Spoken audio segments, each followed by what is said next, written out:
Você acha que 7.000 giros já é uma sensação incrível, mas e se eu te disser que 9.000 giros é algo que a maioria dos fabricantes de automóveis nunca consegue anunciar de nenhuma forma?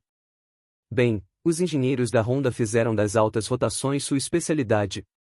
Essa história de 40 anos reinventou a Honda como a conhecemos hoje e culminou na construção de uma das máquinas mais especiais já criadas. Seu design, suspensão e até mesmo o painel foram construídos para os motoristas, pelos motoristas.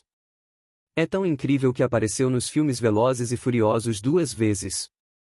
E não só atinge 9.000 RPM e apresenta tecnologia anteriormente exclusiva de carros de corrida, mas também é o carro esportivo da Honda que fez toda a concorrência suar frio. Para entender verdadeiramente onde a Honda estava quando desenvolveu o S2000, precisamos voltar meio século na história da empresa, quando os primeiros veículos de 4 rodas da Honda começaram a circular nas ruas. No início dos anos 60, a Honda deu um salto para se tornar a empresa que conhecemos hoje. A marca japonesa já era mundialmente conhecida como a produtora de motocicletas mais elite, mas eles se viram indo em uma direção inesperada e exigida pelo governo japonês. Em 1961, o governo introduziu uma legislação que exigia que os fabricantes de automóveis produzissem carros em categorias especificadas, sendo os carros esportivos e especiais uma das classificações. Mas havia um detalhe: a lei também dizia que qualquer empresa que não estivesse produzindo carros na época em que a lei entrasse em vigor não poderia fazê-lo no futuro previsível. Se a Honda não começasse a produzir carros agora, talvez nunca tivessem a chance. Então, o que o herói certificado e fundador da empresa, Soichiro Honda, fez? Bem, ele construiu algo tão rápido e magnífico que algumas de suas capacidades de motor ainda não foram superadas até hoje. Apenas um ano após a proposta da lei, foi lançado o primeiro veículo de 4 rodas da Honda, o T360, e o igualmente maluco S360. O S360 era um carrinho de 2 lugares com um motorzinho, transmissão manual, rodas traseiras movidas por corrente, e capota conversível. Ao longo dos anos, foram lançadas várias versões do S360, como o S500, S600 e S800. O S600, em particular, apresentava essas capacidades de motor mencionadas anteriormente. Prepare-se para se surpreender, pois seu motor de 606 cm3, 1 inline 4, atingia incríveis 9.500 RPM, tornando-o um motor de produção para passageiros com o maior limite de rotação na história dos automóveis. E o mais impressionante é que ele conseguia isso sem um sistema de lubrificação pressurizado, usando rolamentos de rolos em vez do tradicional contato metal com metal. Além disso, o S600 tinha 4 carburadores independentes, o que significa 4 corpos de borboleta individuais, e corrente acionando. Duplo comando de válvulas no cabeçote. A estrutura do motor era toda em alumínio. Essas características resultavam em um motor com uma capacidade de pouco mais de meio litro, que produzia 70 cavalos de potência, dando-lhe a maior potência específica de qualquer motor de produção na história do automóvel.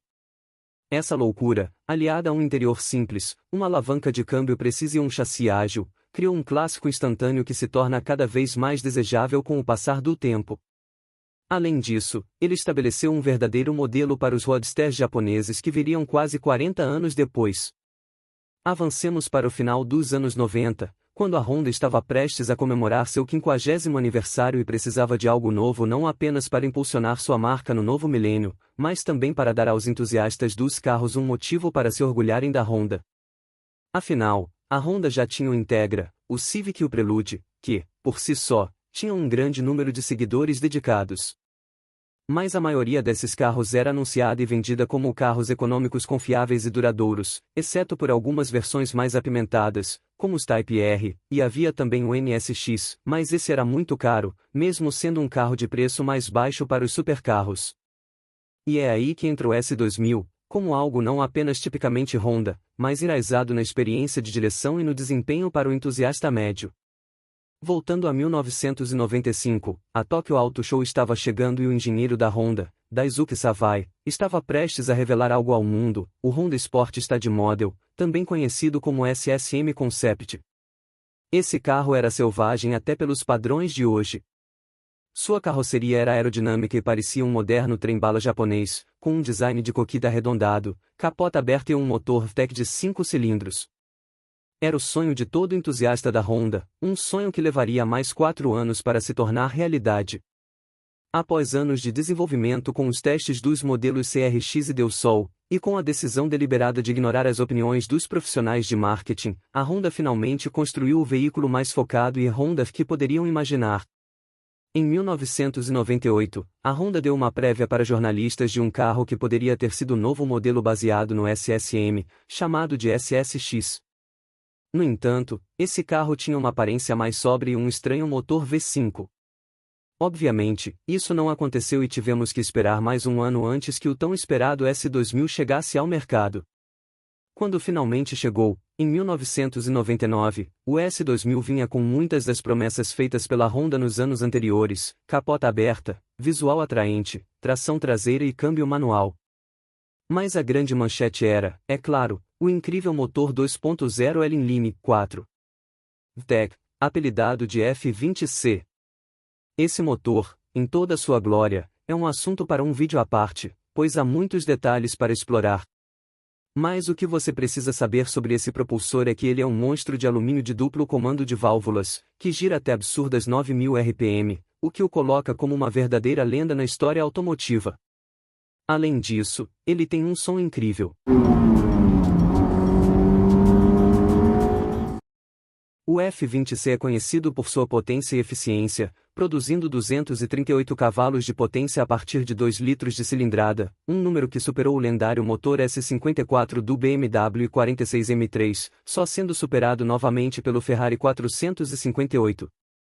Apesar do torque um pouco modesto de 103 lb-ft, o S2000 podia acelerar de 0 a 100 km por hora em 5,8 segundos e percorrer o quarto de milha em cerca de 14 segundos, dependendo das condições. E, assim como os Roadsters S do passado, o S2000 manteve sua característica de ser leve e girar em altas rotações.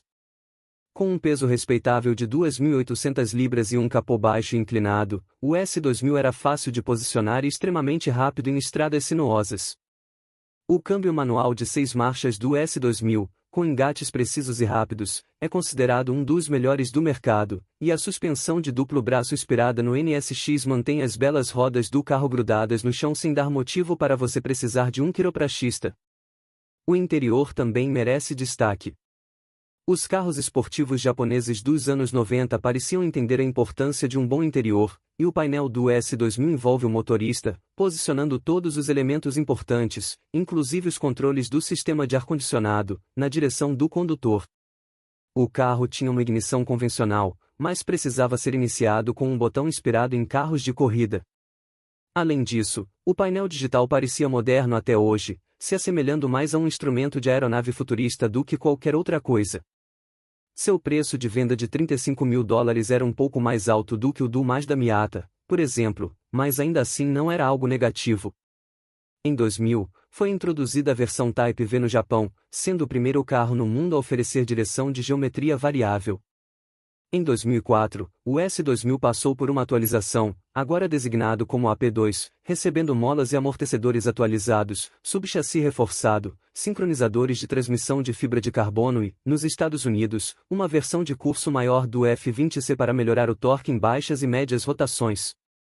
O novo motor, F22C1, reduziu o limite de rotação para 8.200 RPM, mas ambos os motores são igualmente impressionantes.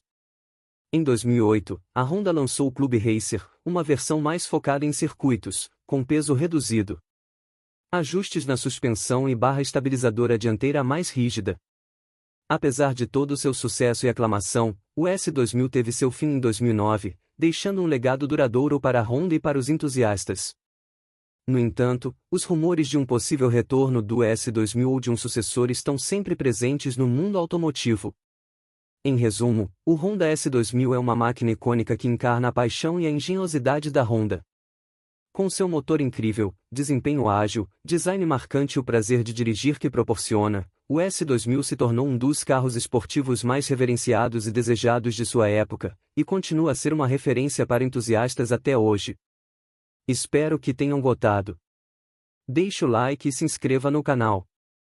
Até ao próximo vídeo.